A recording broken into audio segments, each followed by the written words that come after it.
All right. It is time for a little fireside chat as we delve into solution number 3, university partnerships, which examines the ways in which academic institutions are collaborating with newsrooms to address the coverage gaps and train future journalists. I'd like to welcome Dr. Pamela E. Walk to the stage. Hi, Pam.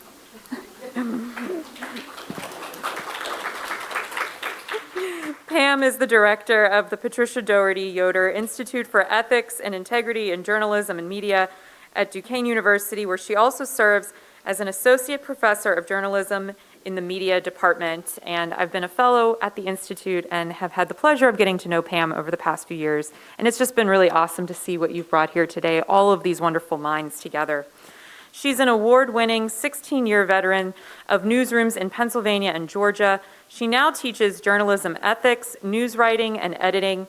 She is currently co-authoring, in her spare time, a book entitled News Desert University with Dr. Terry Finneman on how university journalism programs are helping solve the news desert problem. Thank you.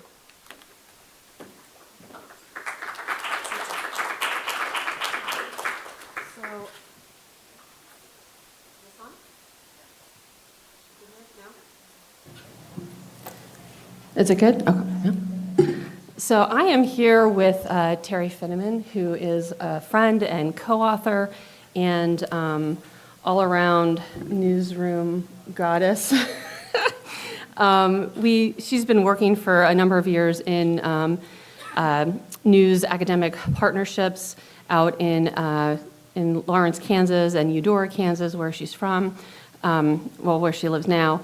And so we're going to kind of just sort of talk a little bit about some of the research that we're doing and some of the trends that we're finding. But I wanted to start us off with this, this bigger look at just earlier today while we were all meeting and learning about different aspects of what's happening in the journalism field. The Center for Community News at the University of Vermont dropped a report examining university partnerships in the U.S. Some of the key data points.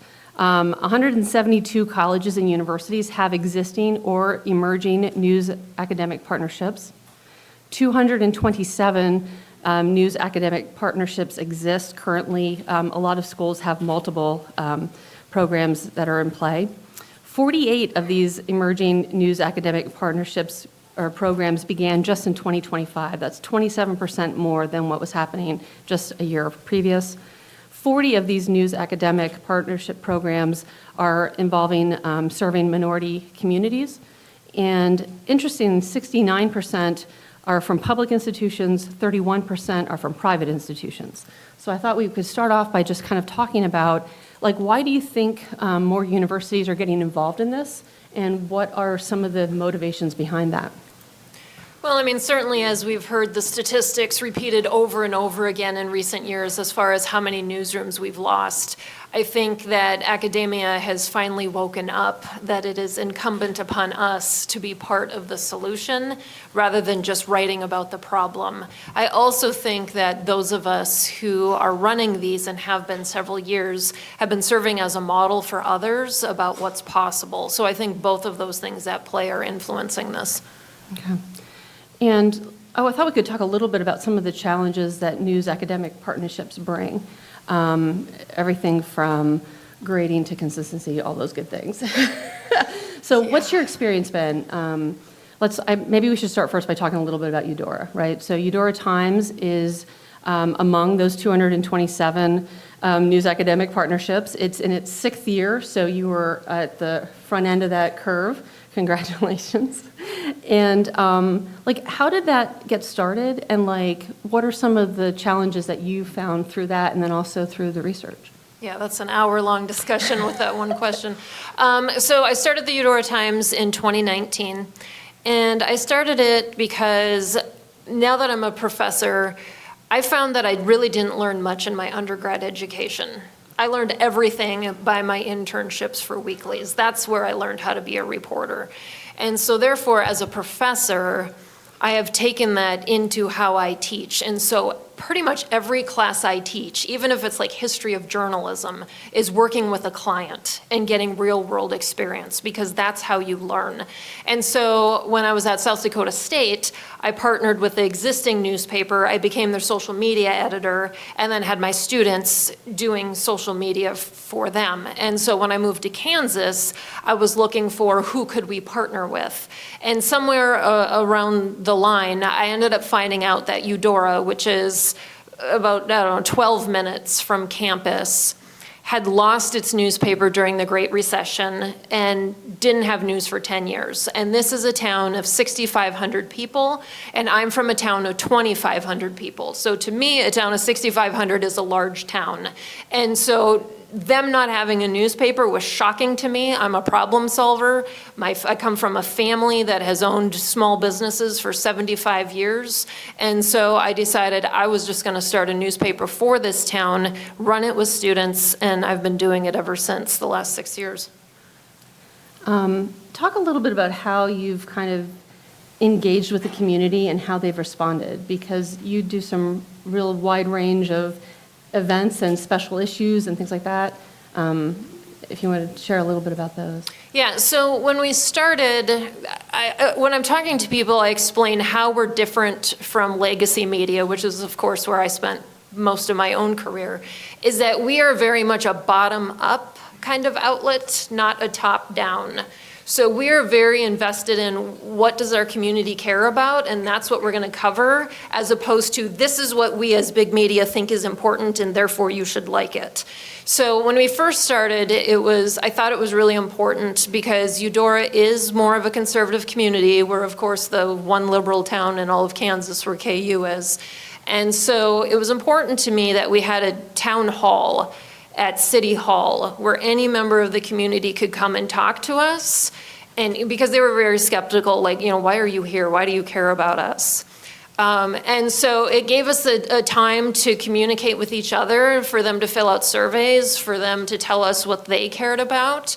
So we can get pretty deep level weekly with things. So we consistently win top awards in our senior citizen reporting, because this is a very active community. So every single time they meet monthly, they don't do anything newsworthy whatsoever. Last week they played bingo, and you know what? We were there covering bingo, okay?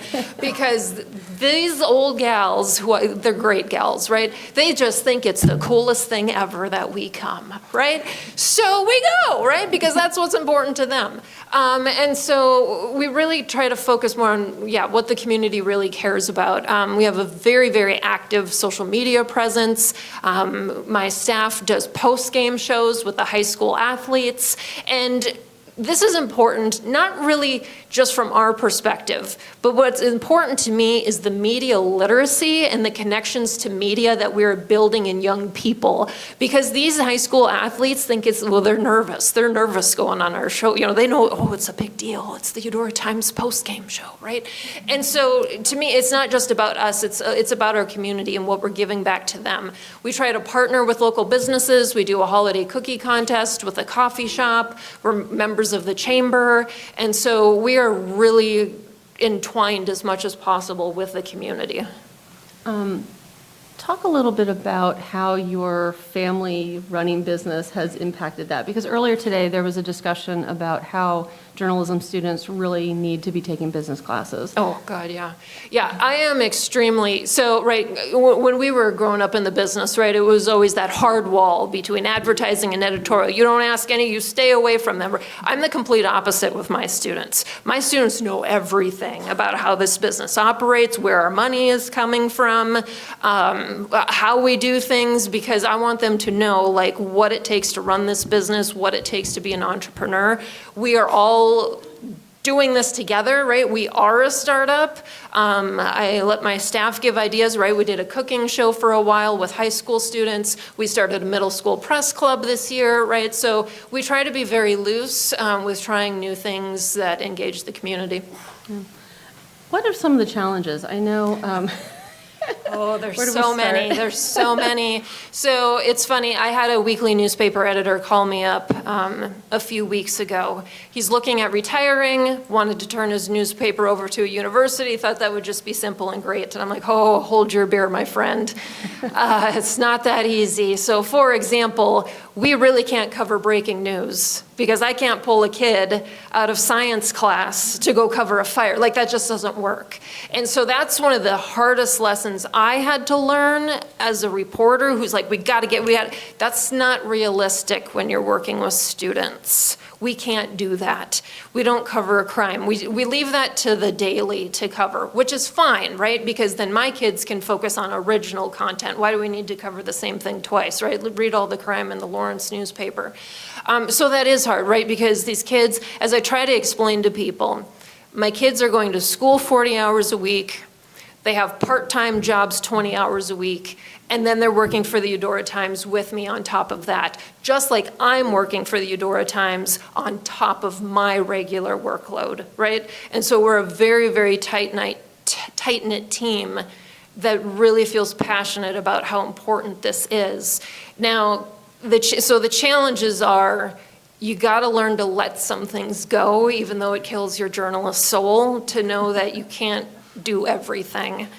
The other thing that's difficult, and this has been a lesson that I've kind of weaved back and forth with. So we started out, the best phrase, we started out as like a club, so to speak.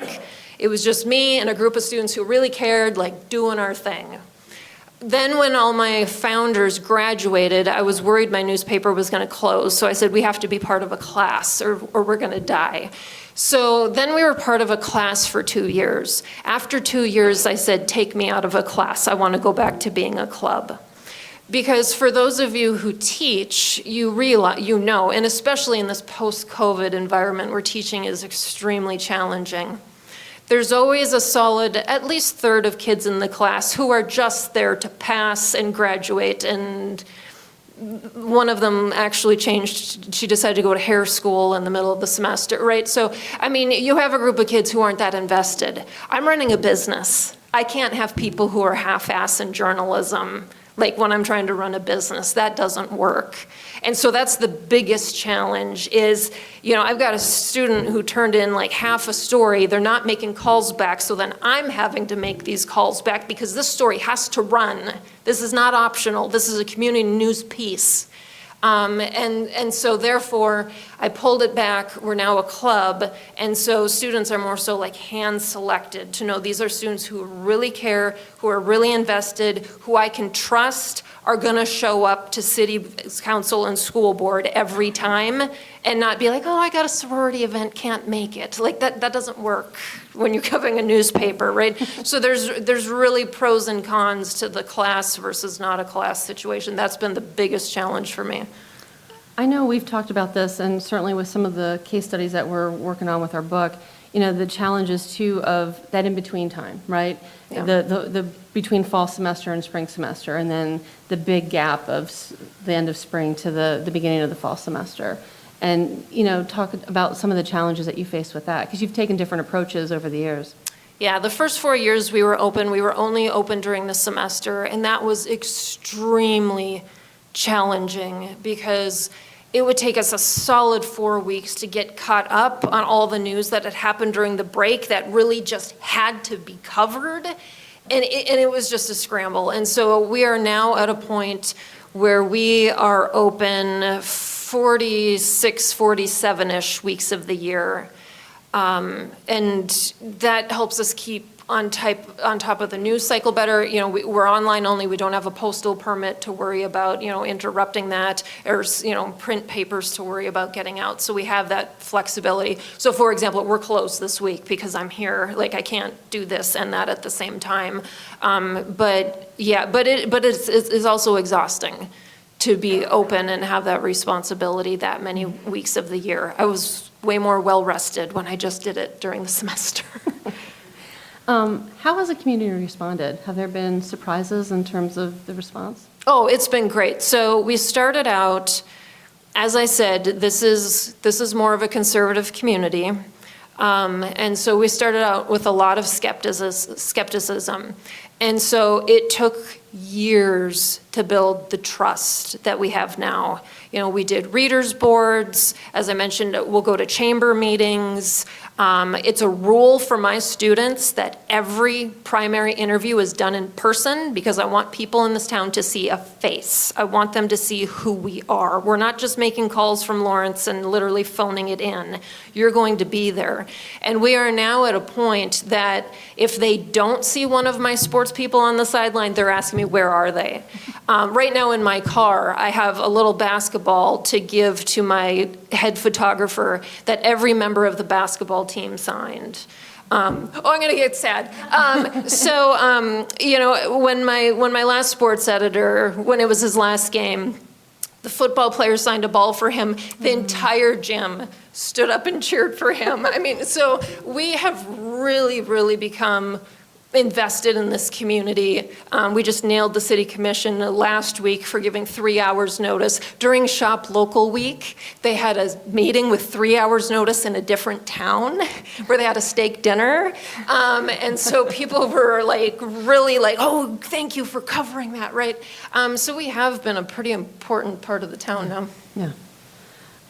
We've talked a lot about some of the challenges. I thought we could switch gears a little bit and talk about some of the benefits. What are some of the good things that you see coming out of this, especially for your students? Yeah, the best thing that's come out of this is, I got my start in weekly newspapers, so I really have that.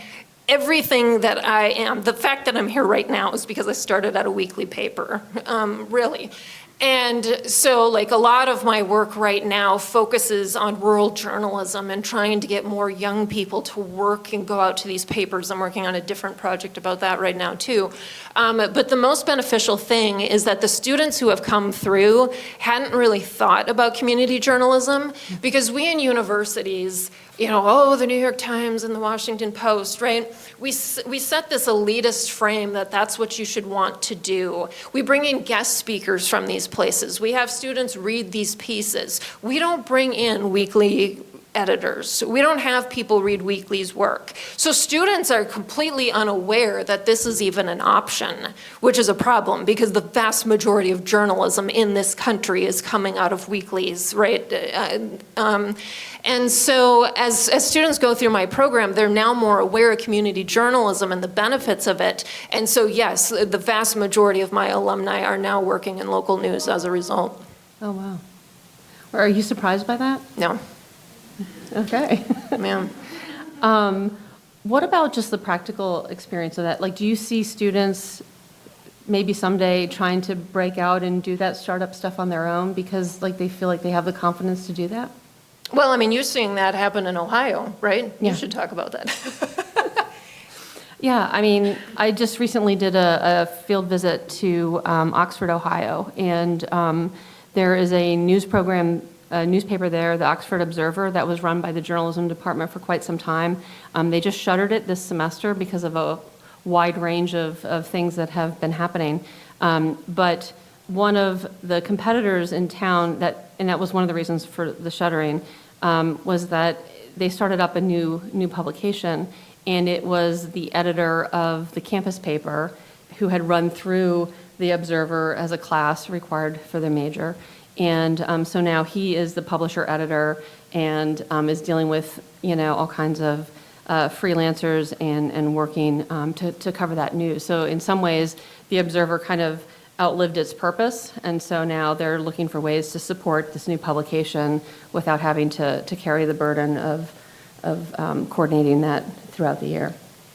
So it's an interesting dynamic. I think we both agree with all the places that we've studied and looked at that there's not a one-size-fits-all. Yeah. And, what works in Eudora might not work in Oxford and may not work at, Pittsburgh and Duquesne or, in other places across the state.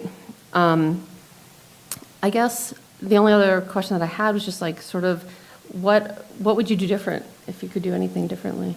Oh my, oh God. I would get an F in business school, let me tell you, this started on a napkin, let me tell you. So, it literally started, the Eudora Times started with my social media class, and we were just gonna take pictures in Eudora, and we put them on like the Eudora Convention and Visitors Bureau page or whatever. Well, then a new coffee shop opened, and I'm like, well, this is more than a Facebook post, I need a story. So then I had one of my kids write a story. I'm like, well, where the hell am I going to put the story? So literally 5 minutes, I'm like, Eudora Times made a Wix site, put it up. That was how I launched my newspaper. Like, there was no business planning. It's like, let's just start a newspaper. I didn't even check to see what the prior name of the Eudora. Luckily, I did pick a unique name. There's like the Eudora Enterprise, Eudora News, like all of them had been used before. So I've literally been building the plane while I'm flying. People are like, well, what's your budget? What's your plan? I'm like, I don't know. I'm just trying to get the paper out today. Like, I can't think about, 5 weeks from now. So there was very little, like no planning involved in what I did whatsoever. And I think that, with writing the News Desert U book, and especially seeing, so the University of Iowa is one of the newest news academic partnerships. And frankly, I think their approach is probably the best one, where they've had time to really take it slow and be thoughtful and think through from semester to semester what they're going to do. The thing that I did right, though, from the beginning was the town hall. Like, yeah, I hurried up and put that Wix site up, but I didn't really get that far along before I kind of put the brakes on and went into Eudora to explain who we were and what you wanted from us and to start building a partnership. So it was our newspaper, like, collectively. And I would really recommend, because every community has a different personality, and it's important to know the personality of your community, who the key players are, what they would like to see, so that you can create a product that they want. So I think we're going to take a few questions from the audience. Oh, got one right there. Thank you for this. Really interesting hearing your stories. I was curious, you talked about going to the community and working with them, but learning a little bit more about the university side of it and having to deal with the institutional constraints, the culture you touched on with this framework for a lot of universities taking their journalism classes, and sort of other barriers that might be coming up currently with our current climate. Okay, so the question is about the challenges that come with affiliations with universities, and especially with the current climate, how you handle those. Yeah, so, well, we started in 2019 when we were, still in the height of enemy of the people. So I went into a bad environment when I started the paper, hence why I have killed myself building trust. There's literally not a comma that is published until I sign off on it first. Again, that's why we're closed this week. Nothing goes out without me editing or approving it first. So yeah, trust is gray-headedness, right? As far as the university, so pros and cons of the university. Pros, I have been given a very large office. We have a big Eudora Times in it. My staff meets. We obviously have all the multimedia equipment there. Students know what we do, so I have a staff who's there. A benefit of being a club instead of a class is that I get core members when they're juniors, and they stay with me for 2 years. So then I have people with some institutional memory, which makes it easier than if you're turning over every semester. The biggest challenge for me running out of a university is the finances. Because I try to spend a dime of the money that I raised and I get audited, right? I bought a pizza once for production day and I got audited, right? So running a business out of a university is a challenge. We are a donation-funded newsroom, so our donations go into endowment. We have done some advertising. We've brought in some night funding. We've also brought in some Pointer Coke funding. The journalism school has supported us. But the challenge for me is, I have my full-time job. This is also a full-time job, just running editorial. and then having to be the ad director and finance on top of that, like I can work 80 hours a week, but when you get me to 120, I start to implode. So the raising money part is the biggest challenge because my staff is paid. And that's important to me that they get paid, so. Yeah, right there. Thank you. It was really now a follow-up to that question. You do have a budget now, right? And like a planned budget, and are you able to share the size? Well, So the question is, you do have a budget now, Well- and can you kind of share what that looks like? that's funny. I have not really, again, that's like the building plane while flying it. I'm actually in the process for the very first time after 6 years of building my budget right now.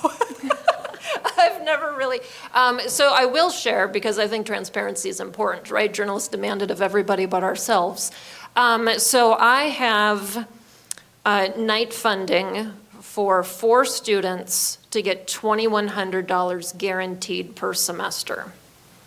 And then from there, the donations that I bring in from the community, I supplement that. So for the first few years, it was a goal of, at a minimum of $3,000. Now that we've built more money, especially for my sports team, which works like 4 days a week, I mean, they kill it. They really do.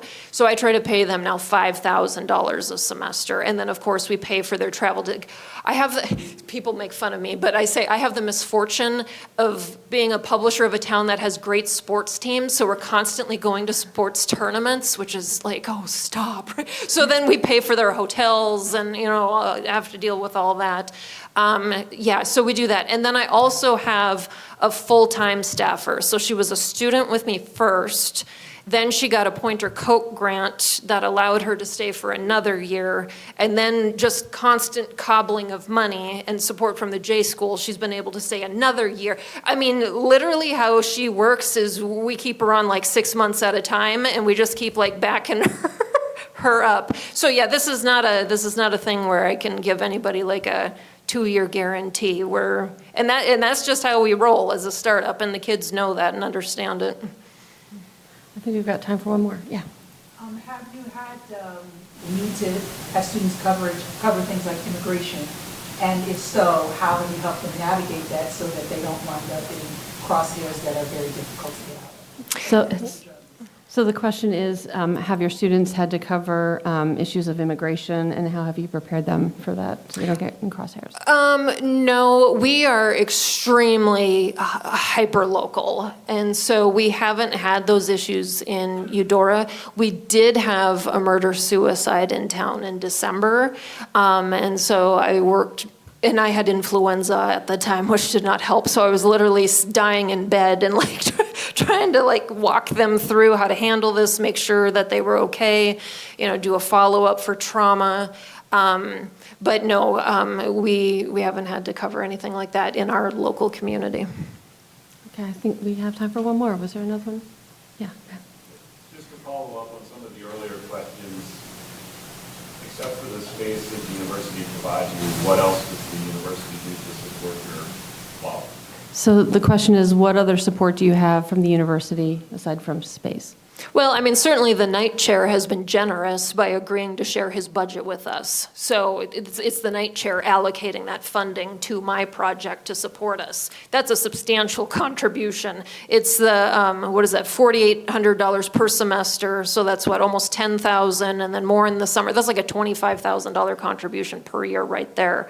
The dean, now that our grant funding for my full-time employee has ended, she has provided funding to support Sarah to stay. So that's been monumental.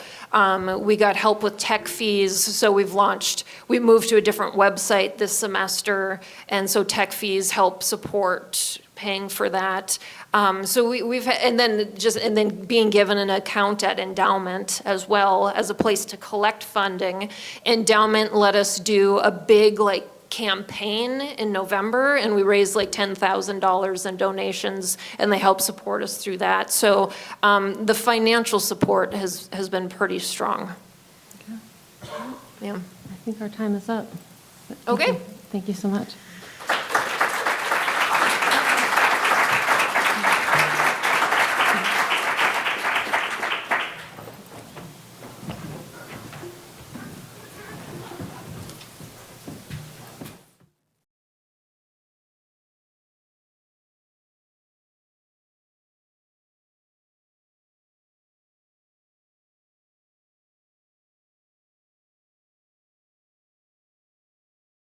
the partnerships.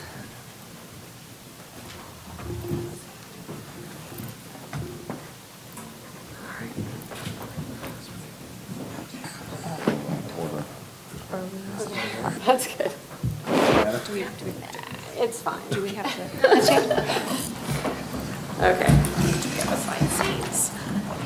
So I'm just really excited to introduce this panel of educator practitioners who are really working on a wide range of universities, from public to small private, and just the goal is to strive to solve the community news crises in their localities. So for the session, I'm going to be introducing each of our speakers, and then I'm just going to dive into the heart of the matter. I feel like we could talk about this all day long, but I'm told we must limit it to 45 so that we have time for some Q&A afterwards. So with that said, I'm pleased to introduce you on the far end of the stage to Colleen Steffen. She's the executive editor of the StateHouseFile.com. It's a website run by Franklin College's Pulliam School of Journalism. For the last 20 years, this private university has covered State House sessions to great acclaim through an immersive learning program that now has former students everywhere from CNN to the Indianapolis Business Journal. Year-round, journalism majors create stories, photos, videos, and graphics that get published by professional media outlets throughout Indiana. The students work out of an office in the press corps of the Indiana State House, which allows them to work alongside the pros, digging into the behind-the-scenes stories of Indiana state politics. With Colleen's guidance during the 2024 academic year, and this is a pretty impressive number, she had 28 students in the newsroom. They created 2,100 pieces of content, and the State House File is just one of 20 student State House reporting programs in the country.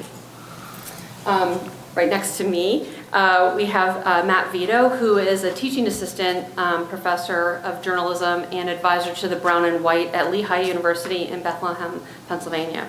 For the last decade, this twice-weekly campus newspaper has started looking beyond the confines of campus to fulfill the news gaps in Bethlehem's South Side neighborhoods where Lehigh is situated. The Brown and White, completely student-run with guidance from Matt, has expanded its news coverage to include City Hall, community news, and other stories of interest to both students and community residents, as well as community voices sections.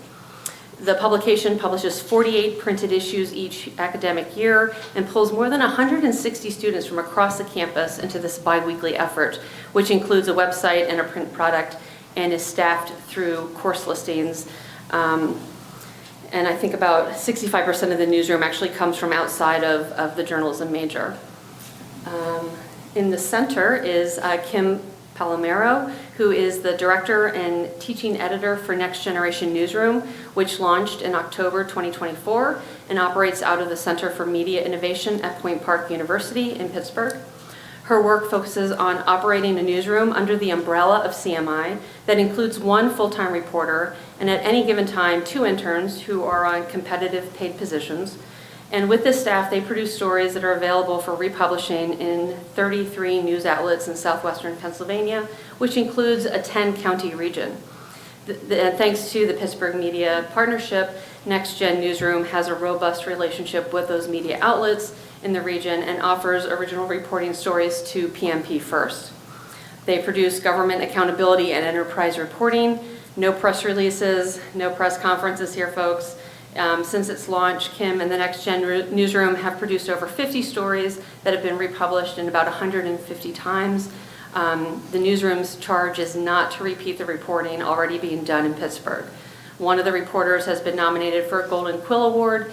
It's a regional award for her reporting on a state rule that could affect problem bettors, a series of stories that were picked up by 10 different news outlets, plus a trade publication.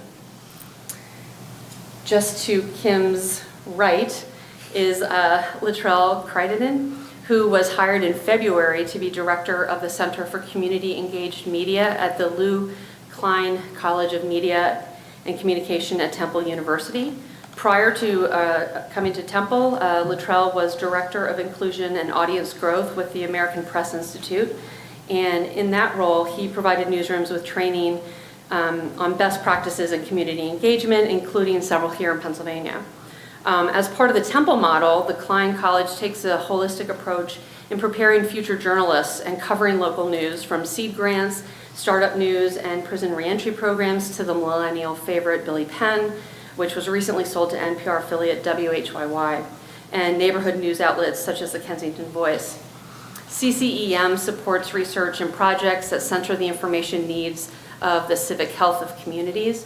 The past projects built in this engaged research model include the Germantown Info Hub, which we heard a lot about earlier today, as well as the Kensington Voice.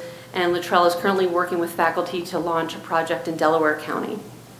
And our final, but not least, panelist is Maggie Missett, between Kim and Colleen. And she is a professor of the Eberly Professor of Practice in Journalism and director of the News Lab at Penn State University. This work includes the News Lab's local reporting cohort, which is a program where 12 to 15 fellows work on in-depth and investigative reporting projects for print, digital, and radio partners in an internship-style program. Maggie also oversees the Center Documenters program, which is the first rural and the first student-run program in the national network, and they seek to address critical coverage and gaps in rural Pennsylvania by building a core of curious citizens that are equipped with the skills necessary to support local government transparency. So please welcome our panel.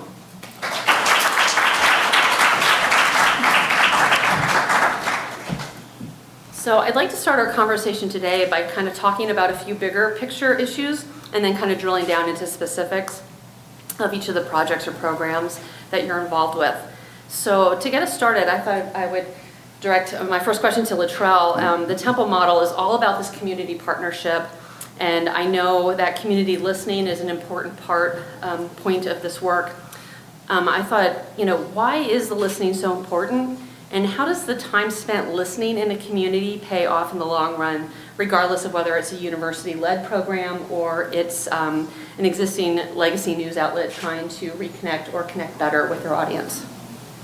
Again, not on. Oh, you're good. There we are. So again, thank you for having me here, and it's so great to be in this room. There's folks that I started my career with. There's faculty members that have taught me, and I'm very glad to be here. You've heard the importance of community engagement throughout many of these panels. It is essential to building trust with your potential audiences, which will then can potentially turn into your customers. And as far as this work goes back, let me go back a little bit to the very beginning and the model of Temple that we actually are operating on. The Germantown Info Hub, which you heard from Danielle Smith earlier today, excellent summary of that work, that was founded at Temple University. Now, I at the time was not at Temple, but it was a partnership also with Thomas Jefferson University, where I was a faculty member.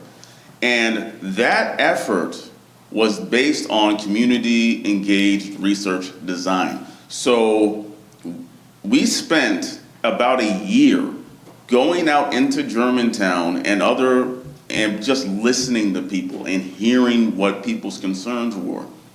That it was essential because, and this is what I talked about a lot at API, is that you can't really just go into a community and say, hi, I'm a journalist, can we talk? Especially when you're talking about underserved communities like Germantown, which had been poorly represented for years. And so it was out of that deep community listening effort that we developed the model that now continues to exist, that you've heard about, where, yes, people didn't want to hear about police reporting. Police all the time. They wanted to hear deeper stories about what was actually happening. So we actually started that particular process at Temple, and we built classes that were connected to that work. So we actually, and there was some actually at Jefferson at the time where students would work alongside with faculty members and community members. We would often invite community members to either participate in the classes or actually work with the students so that they're getting a hands-on approach toward understanding not only community listening, but they're actually working and understanding those concerns right alongside those communities. And that is the model that we're really, so while the center itself is new, the model that we are actually implementing goes back to 2018 and what we hope to continue to do, which is to use that research, which is necessary to actually be able to do solid community reporting, build something, and then involve our students who we are training on those methods to help with that particular work. Thank you. I wanted to follow up on Latrell's point with Kim. I know you talk, and from talking to you about the Next Generation Newsroom, partnerships with regional news and media outlets are really critical to the work that you and your student journalists do. Could you talk a little bit about the value of forming those partnerships, and how do you foster connections with news outlets that are often viewed as being in competition with one another? Yeah, thank you very much for that question. We think, we have the Pittsburgh Media Partnership, a collective of 33 news outlets, as you mentioned, in a 10-county area. One of my colleagues referred to it as kind of redfish, bluefish. I mean, there's a lot of different kinds of outlets within that. And so where we come in is we're looking for things that we don't see.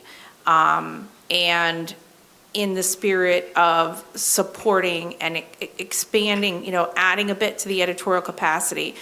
And I think similar but different to, when you're creating a relationship with readers or listeners, we want to have a strong relationship with our media outlets. And so I worked in the market. I've worked in the market for a long time. So fortunately, I know a lot of people in that area.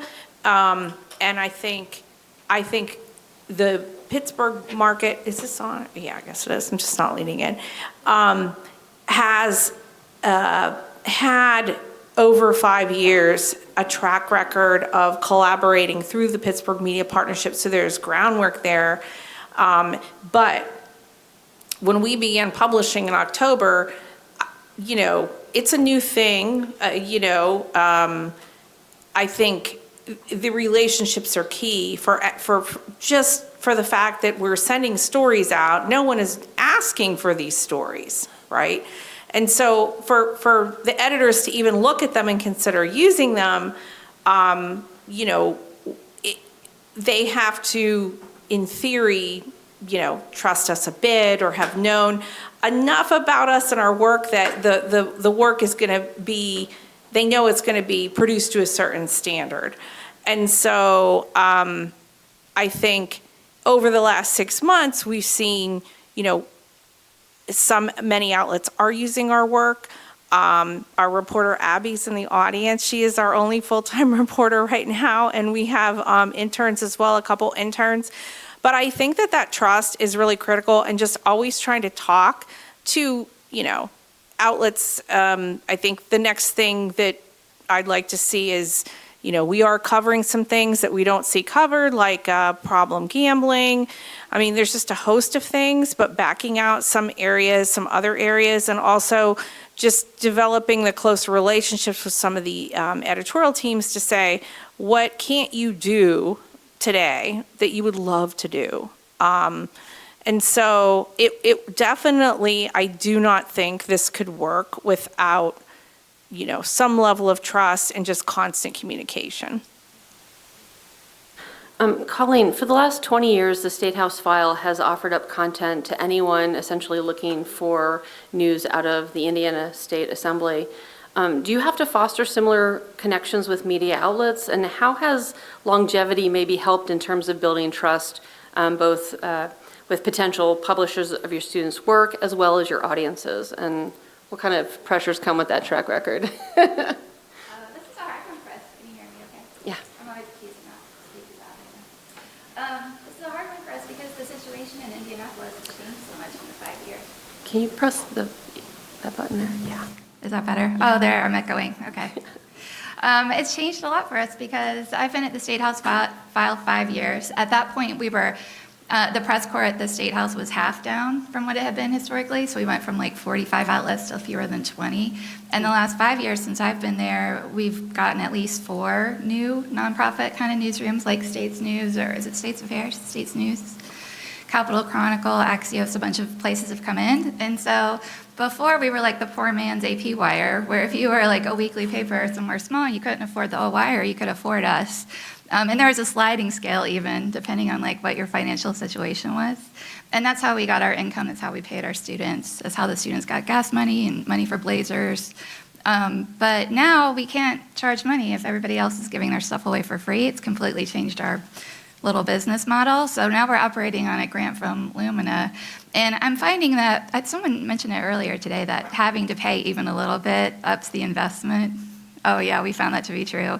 It's just harder to get placement now, and it's because they're spoiled for choice, and it's because they're not paying for it. And also it's because you know how much turnovers at these small outlets, radio stations, TV stations, so much turnover. Keeping on top of who the latest editor is, how they want the content, what kind of content they want. And I've got 2 goals, right? I want to get information that's needed out there. I also want to get my kids awesome clips. So I just, this last year we took a slightly new tact. We were more aggressive about covering niche topics that we knew the bigs weren't going to cover. And I was on a personal harassment campaign with select editors. And I just, in the friendliest way possible, harassed them relentlessly. And it worked a little. So we estimate that about 30 outlets might use our stuff regularly, which is awesome, but, we want more. Matt, the Brown and White has been intentionally looking to report on off-campus news in Bethlehem's South Side these last 10 years. What initially fueled this shift in expanding what I imagine previously was a very traditional campus news coverage, and what role has the community listening played in this effort, and how has it responded? Sure. The Lehigh Valley is a very, very big area, and the landscape is interesting. We've got a newspaper in Allentown, a newspaper in Easton. Bethlehem is sandwiched in the middle of that, and Bethlehem doesn't have a newspaper.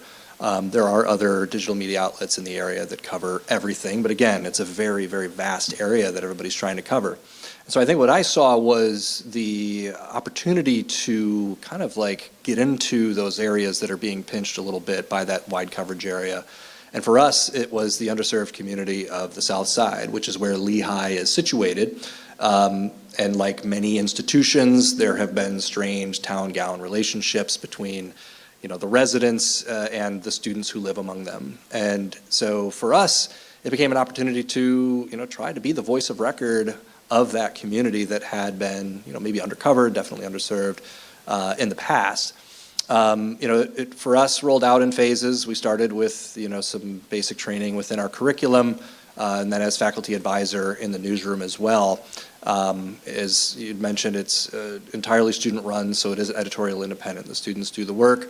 I provide critique, I give them feedback, I give them training, but they do all of this. And for us, it started with, a basic, we started covering Bethlehem, get in the city council meetings. We have started to expand into, a beat system that included a metro beat within our news department. And then today we have a dedicated community team of 4 editors, reporters who will then also service that department. And we hold community listening sessions on a semi-regular basis. Our first was on a special topic. It was right during COVID when we started the community department in this way. But it was an examination of how, the media represents underrepresented groups and marginalized groups.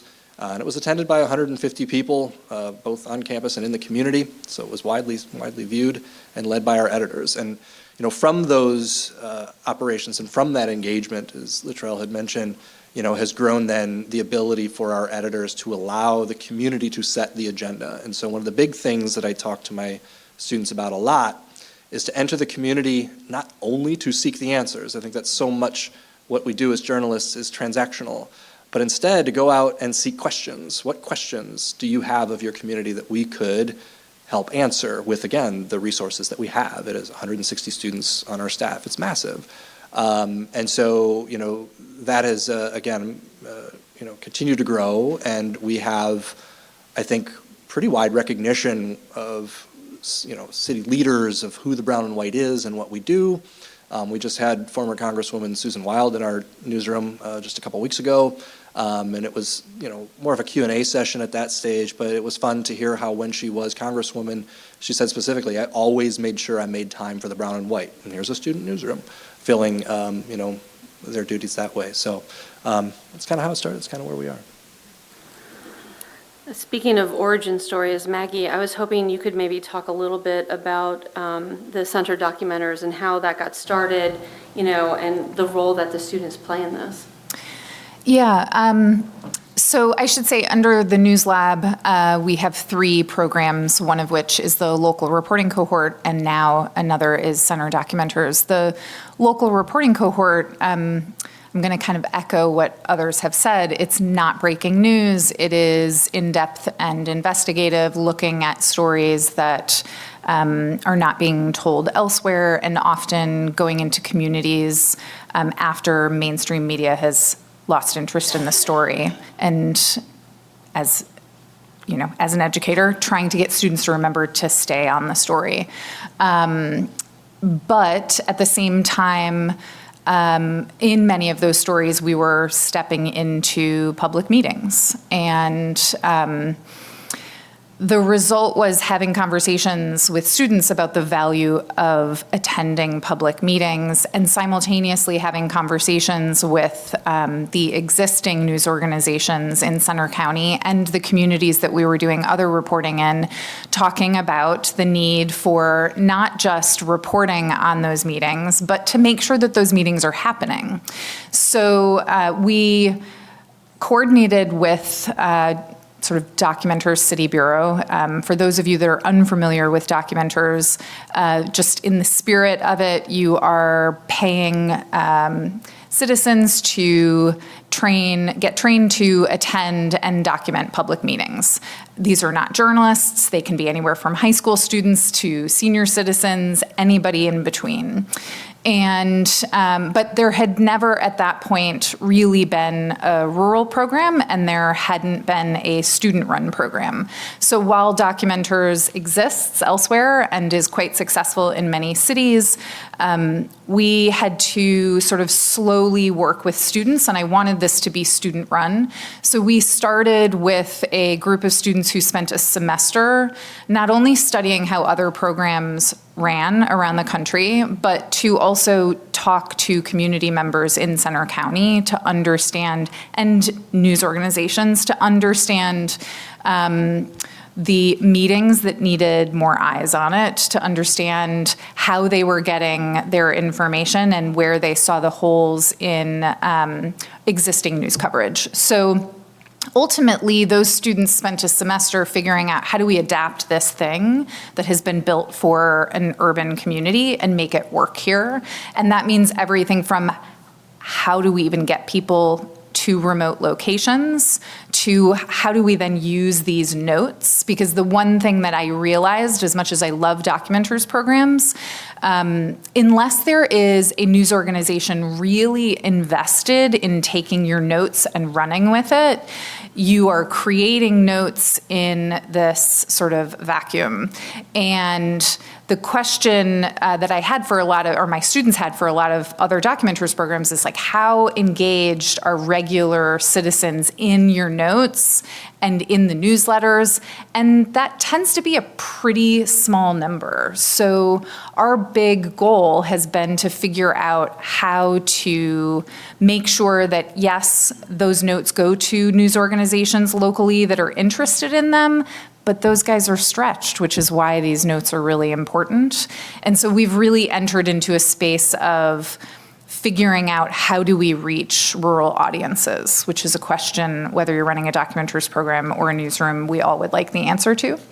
It has grown over the last 2.5 years to be 30 Documenters who are part of now 6 sort of mini cohorts inside the Documenters program. 6 editors, 6 fact checkers, and an assignment editor. They are all paid. They are all students. I think that my colleagues are surprised that now I have students outside of my office arguing about sewer meetings and planning meetings. But we have seen change that is critical to both students understanding the value of journalism and the value of hyper-local community journalism. It has changed the trajectory for many of them. I sort of see Documenters as a conversion to get students to also add journalism, because you can be a documenter no matter what your major is. So these are not just journalism students. It has, however, only led us to understand how few reporters locally are paying attention to those meetings, and how many news organizations, and we really only have 3 locally, they just can't do anything with the notes. So for example, I had 2 reporters at a township meeting that was both sewer and water. It was the shortest meeting we've ever attended. It lasted 8 minutes, and there were 4 resignations in those 8 minutes.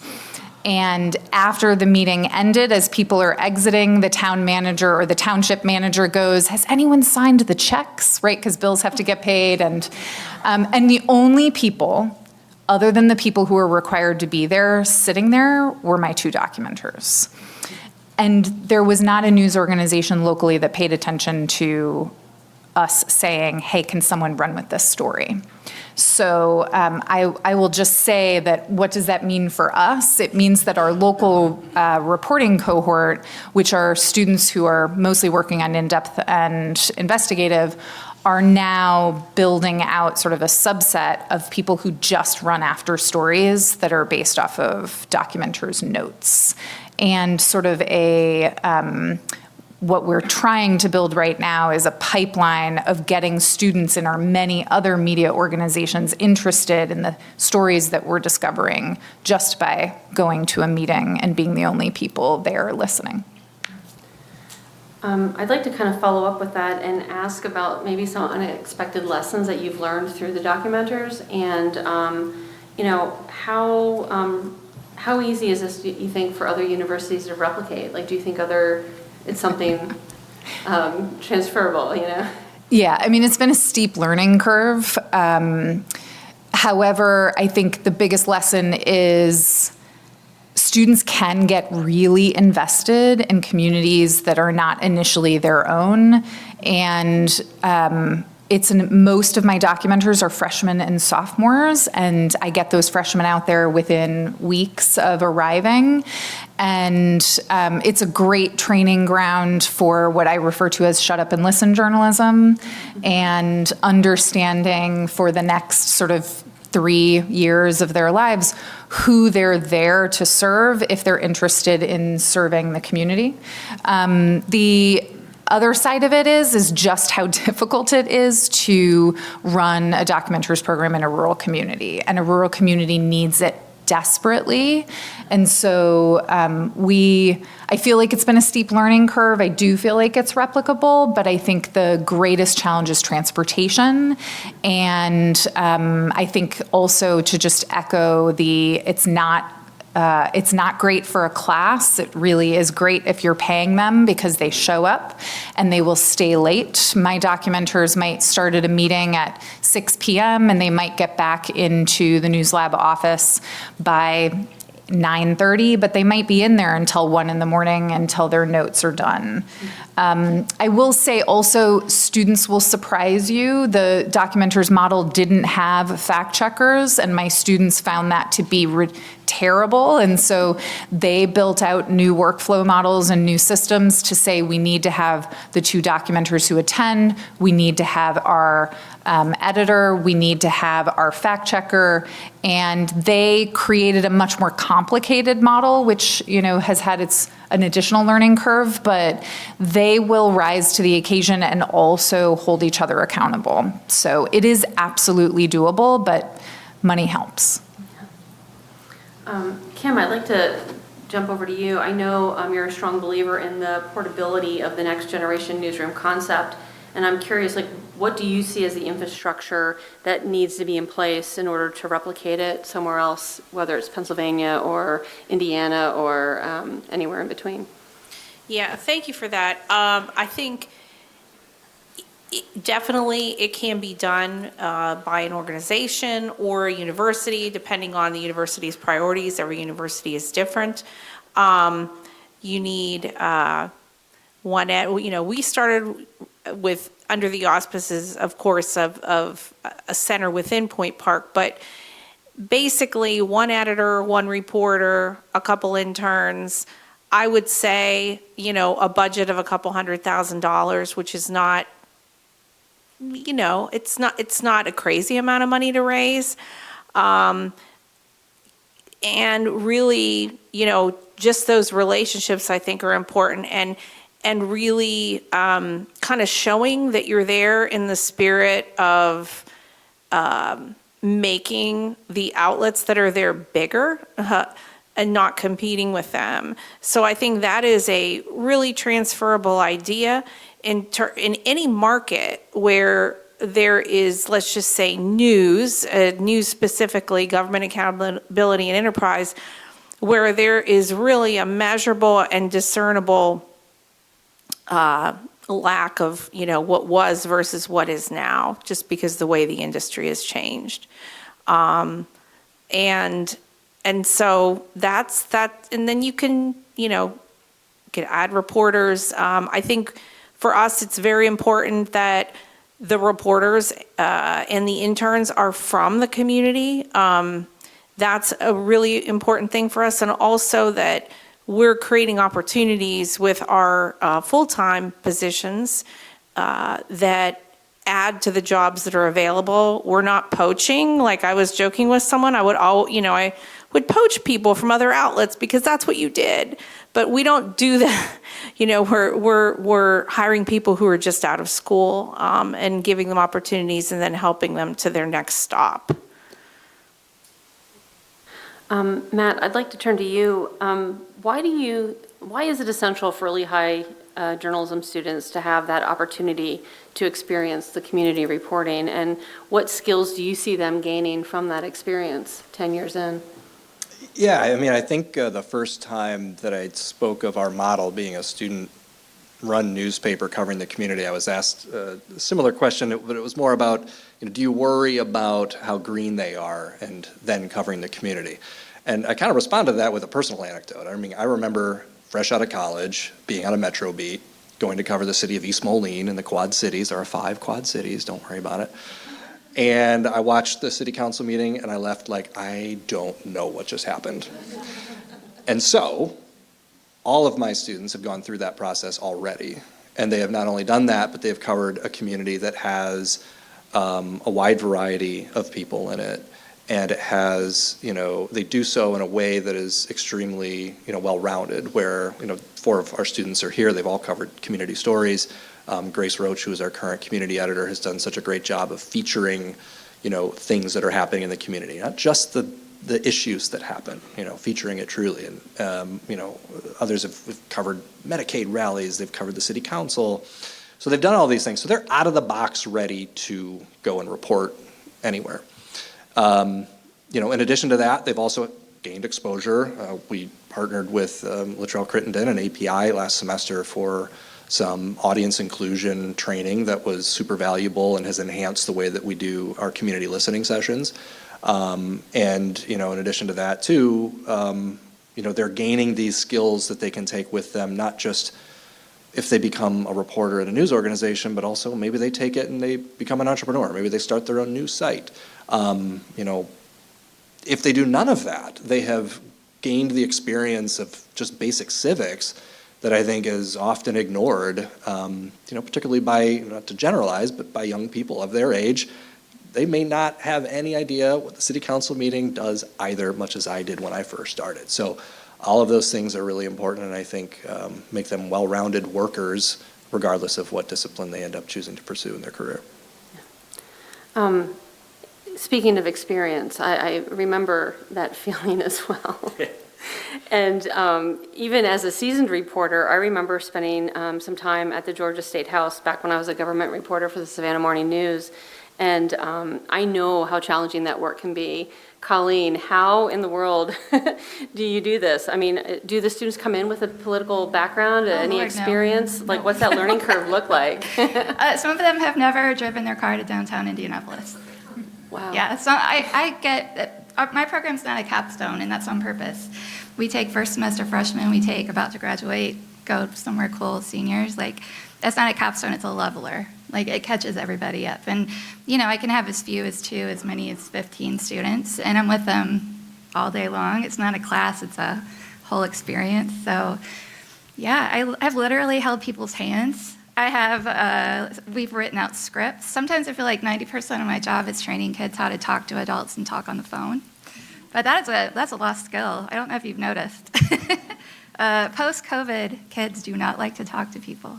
So most of it, I feel like, is taking up space, but that's why I feel like the programs like this, immersive programs, are so impactful, because instead of not understanding the budget at my first job like I did, like an idiot, and I had one of those old cigar-chomping, yelly editors, instead they're doing it with me, and I'm lovely. I'm so nice.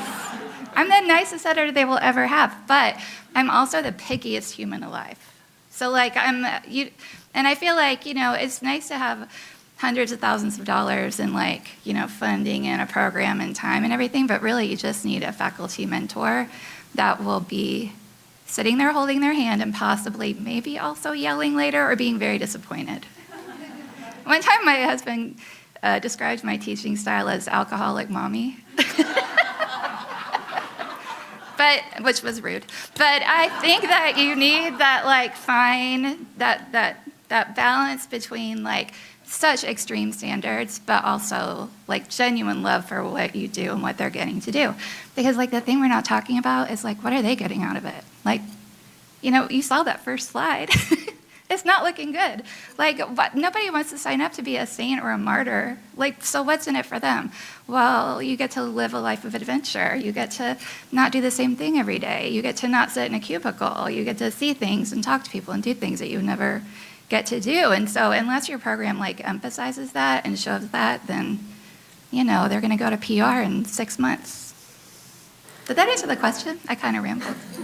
No. Oh, before I wanted to say, you asked if they trusted us. Yeah. Well, we're kind of divorced from our audience because we're one removed, and it's on my wish list to have a fancy survey so we find out. But the lawmakers absolutely 100% do not trust us. That's the best part. Yeah, that's the best part, because it's constant hostility and pushback and adversity and oh, these are wholesome Midwestern kids who's been raised not to be a bother. And now they have to go up to the most important person in their county or state and ask them, no, but really, but tell me, but, call them back again. Go sit outside the office. Go harass them in the hall. And these milk-fed, sweet little girls from Whiteland and Greensburg, they have never done anything like that before. It is such good training. I love it. Yeah. I wanted to kind of switch gears a little bit and talk to you, Latrell, about, obviously the Temple model is very well-documented track record in terms of, taking that holistic approach to community news. And as you and your center are focusing on this new area in Delaware County, what are some of the precautions that you're taking to make sure that what you're doing is something the residents want, and what role do students play in that process? Thank you for the question. So we're just at the beginning of the process. We literally had our first major planning meeting yesterday as to our approach, but that actually is the point. We're not just going in and assuming that we know about the county. That requires going in and actually doing the work, the legwork of talking to folks on the ground. I'm going to start a process of asset mapping and mapping out literally the key community assets, of really understanding who lives in all of these communities. Delaware County is not small. You're talking about a place that has lots of boroughs, lots of townships. It is diverse demographically, politically. So in order to really be able to do this work, we actually have to put in the work of really understanding the community so that we have an effort, whatever we decide to ultimately produce, and that could be something that is a news product like the Germantown Info Hub. It could be partnering with some of the other already existing organizations. It could be both. We have to really understand what we're doing. And that's one of the things that we owe to, quite frankly, our students, is to really get them to also understand that you can't just, and I don't want to criticize programs that are doing this work because it's really important, but you really have to make sure your students understand that they're not just going to walk into a community and simply have trust with that community. It requires you to go out and talk to folks. It requires you to have research that you've done or that others, or using research that other people have done to understand what's going in that community. It does require you to understand who are the key community assets, what are the key community organizations, so that you're not entering that place blind. So that's sort of the process, is that we initially will go in and conduct all of this research, develop what our strategies will be in terms of providing and serving the information needs of Delaware County. And at that point, once we've actually outlined a plan of attack, we'll have a better understanding of, okay, so we can actually have students doing this work in this particular class because this is something we already have on board. We may be able to develop new courses that are related to that. So planning, and it's not just planning, it's infrastructure. When you're doing this work, and this is one of the things that I really appreciate about Temple, is that we have the infrastructure that allows us to do this work. We have the support of our dean, who is in the audience and a great person. But you need that infrastructure to be able to really support and sustain this work. And that is what the center's model is. It's really understand what we're trying to do, understand the communities, and then once you have that built out, then you can actually build out your potential products or your potential interventions. And that's something that we are hoping to continue to do, even with ventures that are already in existence. We've already, for instance, done work with it's called the Philly Afghan Info Hub, which is it was again a research project that came out, and we're supporting a graduate student who has developed a site that is dedicated to serving Afghan communities. And what I've been doing the last few weeks is really, months I should say, is helping set up different events, giving training on how to actually do those presentations. I also helped find an attorney who actually gave a presentation on immigration in Farsi, because that's what that community needs, and we were going on how to actually do that work. So that's just my way of saying that you really need to put in the research and understand your communities and understand the needs of your communities. And if you're working with newsrooms, you need to also understand the needs of those actual newsrooms. And those are all the things that we're hoping to do with the center as we start to build out. Real quickly, just starting with Colleen, any advice for someone trying to do this type of work with a news academic partnership? Oh, yeah. A wise person once said, anything worth doing is worth half-assing. So I think you just start. I mean, I'm putting my whole life into it.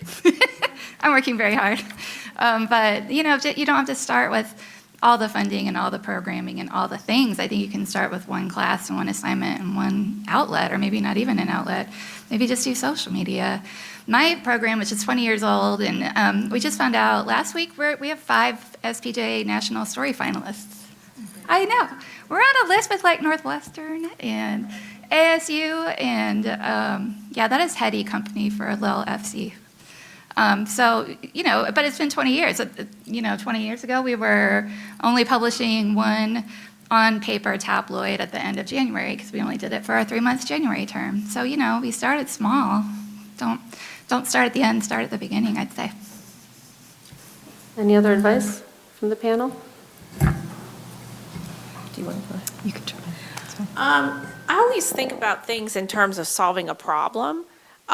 So what problem can you solve, and starting small? I think sometimes there's a lot of really interesting things going on in terms of innovating within journalism, but sometimes things start very, very big.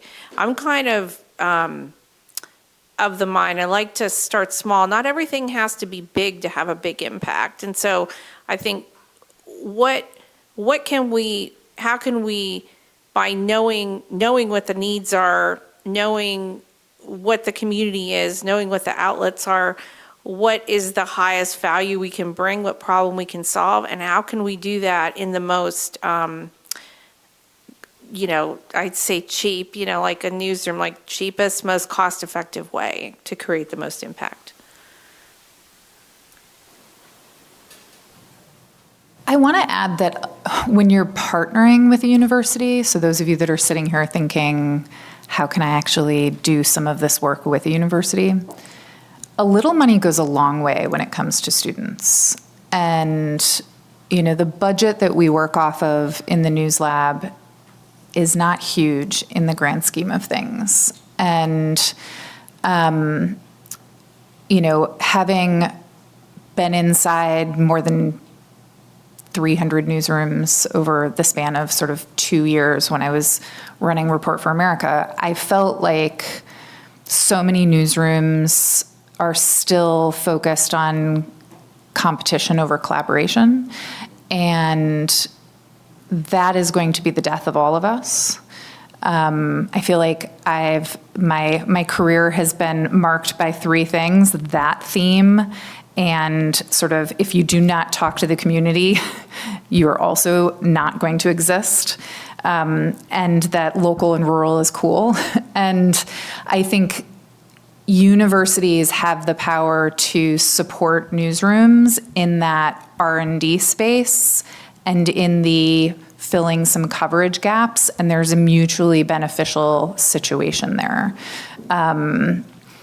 I also would just emphasize that students in rural communities have less internship opportunities and less practical hands-on skill building programs if their university hasn't built it for them.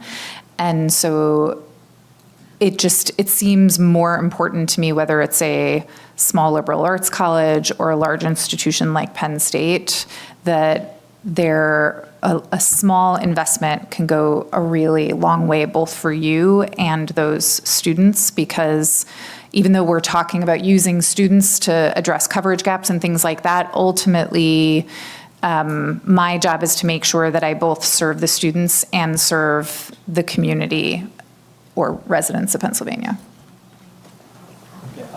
I'll say one thing to the professionals in the room who may be on the fence about a partnership with an institution or with a journalism program. The one that I described mostly was the Brown and White, which is a student newspaper, but there are many other ways to do this, and there are many other models, and so don't not do it. Think about what could you use? What could you most use? I'll give you one example. I teach a class. It's a broadcast-based class in partnership with the NPR and PBS affiliate in town. Our students are trained by me. I was started as a broadcaster. I give them the experience of developing a radio story. We send the work that they complete over to the radio station in town. And at this point, this is the way the structure works, they can choose to publish it or not. In either case, the student gets a clip. They have some examples that they can use for pursuing employment. In the best case, you get something that you can air. When I know, as one of our previous speakers said, running a radio station is really hard, and oftentimes it's one person who's doing all of that work. And so there are opportunities here in creative ways to maybe fill a hole within your organization. So yes, they are green. Yes, they need some training. They are eager and ready to go, though. So give it a shot. suggestion. Do a pop-up newsroom around an event. At my previous university, Big State University, we did pop-up newsrooms around big events. So I took 3 teams of students to 3 Olympic Games. So just put everything you need for a fully functioning newsroom and a music crate, and then ship it to London with 30 kids, and then live in a hostel with furniture made out of with packing crates. And then it was really fun. It didn't take that much money. I think we had a $10,000 grant, did it with like 30 kids. But so we went to London, Sochi, Rio, but it was still the kids had to pay for the travel part. And so I did a freebie version at the Indiana State Fair, and I have stolen that program from myself and taken it to my new college. So for the month of August, because all the lawmakers go home, we take our whole office over to the Indiana State Fair, and we plug in next to the state's largest pumpkin, because that's one of the air-conditioned building that also has plugs, is by the produce. Yeah, and we work at the Indiana State Fair for 3 straight weeks. I mean, that is so cheap and so easy. And the kids love it because it's weird and it's fun, and they have heat stroke and eat corn dogs every day. And we get nothing republished as much as our fair stories. People love that crap. They love it. So go do that, it's cheap. With that, I think we have time for maybe 1 or 2 questions, so we'll go right there. Actually, I have 3 questions. Whoa. 2 for the ladies and 1 for Dr. Luttrell. The ladies, how much do you actually pay the students? And question number 1, how much you pay them? Question number 2, do you think they would work with you if you did not pay them? So the question is, how much do you pay the students? And would they work with you if you did not? Of course they would. I hope they would. But we pay $2,000 for the full-time semester. We pay $350 a week in the summer. And for off school days, because we go year-round even over breaks, we pay $75 an assignment, which is our local freelance rate. It's enough to get them gas money and lunch money, but not so much that they'll not do real internships and stay with us.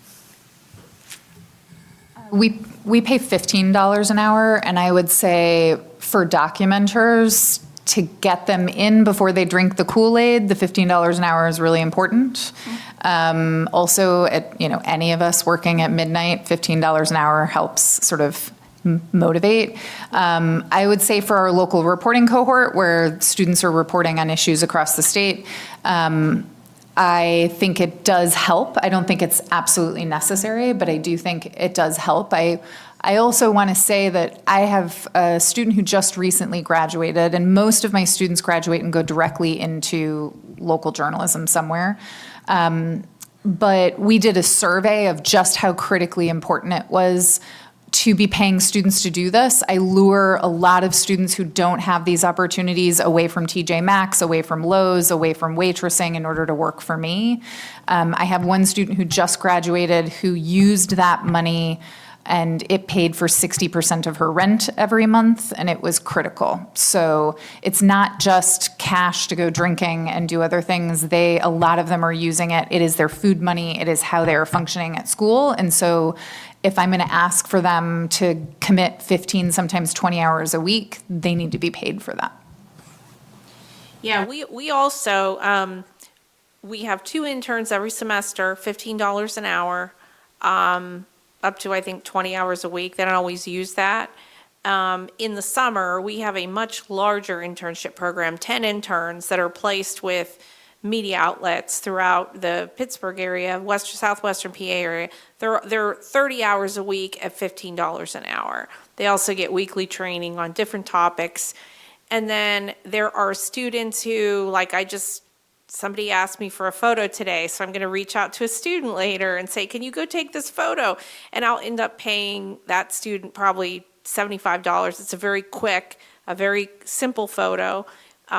So we don't have, we always pay students we have very structured opportunities. If we didn't pay students, I know some outlets, the students are doing the unpaid internships, but they're getting they're getting credit for it.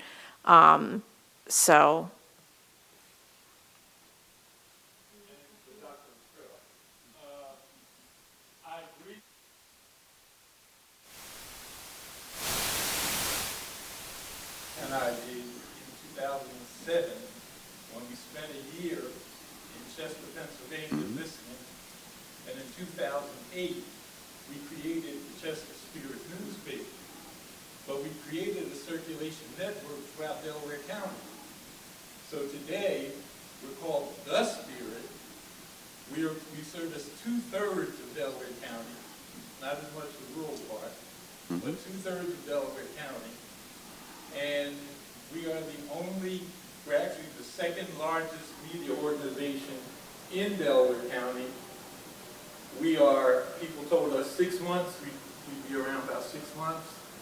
Next week, we celebrate our 18th year. And we've never missed a publication day. We publish every Wednesday. And 2 years ago, we began a West Philadelphia edition. So, you want to know about community mapping, and you want to know everything about the community, here's a resource. Thank you, and that's the exact point, is that if you enter a community assuming that you know what the community is, then you're not giving yourself the opportunity to speak with people who have been on the ground and are doing that work and can support what you're doing. And vice versa, I think that collaboration is important. So it's not just coming in and bigfooting, it's how can we support you who's already on the ground doing this work? How can our students potentially support you who's already on the ground, because there's a benefit there? So that is where the research design process really takes shape, is that we really need to understand those people who are already doing great work and really understand how we can support each other, as opposed to simply coming in and doing something when that's not, in many cases, very productive. But thank you for that. And I will be in touch. I think we can take one question, but it has to be one question. Also a question for Dr. Luttrell, kind of the same vein of like doing some work for information. Could you explain what asset mapping is? The question is, what is asset mapping and how do you do that? There are many ways to do asset mapping, but essentially the idea is that you're trying to understand, and the way that I approach it is that you're trying to understand the key influencers in your community, the key organizations that are in the community, and also key gathering spaces where people are actually sharing information. And you literally can map this out. You can literally use something like My Google Maps. This is something that we did with Lehigh, and also Public Source I worked with when I was at API. So basically the idea is you get a spreadsheet, you do all that research, and you're putting all that information onto a spreadsheet so that you're having an understanding of what these key assets and organizations are. And the approach that you should really take is that when you're looking at people who are influencers, people who are influential in your community, don't always just go to the usual suspects. I always think of my neighbor across the street who was a school teacher in Philadelphia for 30 years and also throws block parties and also will cuss you out if you park in front of her house. But everybody knows her. And a lot of people aren't making the effort to really understand that this is somebody who has a significant influence. So that's the process that we're using, is that we want to understand also those key organizations, including existing news organizations that can help that help sustain information and information flow within a community. And that's key, because once you do that, you're now in a better position to really understand how to tackle really your engagement strategy. So that is the first thing that I often will tell people, and that's the first thing that we're actually going to start, is that community asset mapping process, where we're actually going to map out the community so that we'll understand what conversations we need to have and what are some of the potential gaps that may exist. But also it needs to be updated. So you take one pass at it and you find out, somebody tells you, oh, you don't know about this organization? That's the beauty of the map. You put it on the spreadsheet, you put another pinpoint in there, and that way you're retaining knowledge of your communities. I just wanted to add one more thing to that. I don't know if that's on. I think it's really important that everybody is also thinking in these alternative information streams more and more. I mentioned in Documenters that we are, what happens when the news organization isn't covering something. People are getting the information somehow, and it might be a trusted newsletter that does not look like news. It might be bulletin boards where people are conveying information. My students were just doing listening sessions in St. Mary's in Elk County, and so much of the information comes off of the bulletin board at church or the bulletin that's passed off of church. Like literally people are providing information because the hospital closed the birthing ward. If you need transportation, you can get it through here. It's going through the church bulletin.